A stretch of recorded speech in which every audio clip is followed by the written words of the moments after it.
Yeah, Bob and Kelly. So fans have certainly been talking about this today, much of it online. Now, two of the men I talked to run one of the largest RSL fan pages, and they've been seeing what their community has been saying today.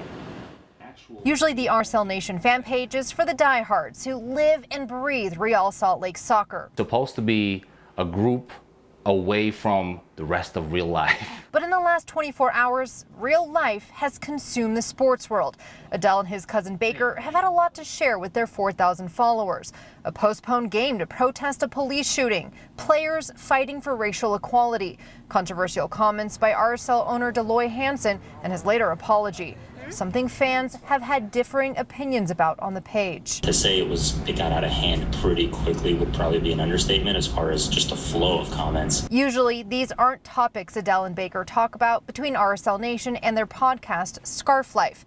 But as RSL players bring this to the forefront, they too are talking about it with their community. Trying to foster, if at all possible, is a culture of we do not have to agree on everything, but we can respect each other and have a respectable and respectful conversation with each other. If you go look at a lot of those comments, there's conversation taking place.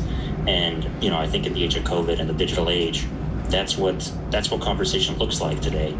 And having, providing that venue for what is a very necessary conversation, in our opinion, it's kind of cool and a little bit empowering. And, it's change is never a clean process, and I think the messiness of it is reflective in those comments. They say the RSL community supports marching toward the same thing, racial and social equality, and that most on their page support the players in the boycott. The disagreement seems to be on the exact best path forward. While going to the same place, we just can't figure out how to get there. As they see their fans reflecting upon the recent events, they want to share a message.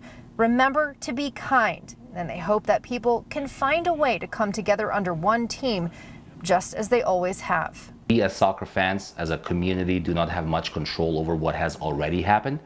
We do, however, have a lot of control of how we react, not just to the news, but also how we react to each other.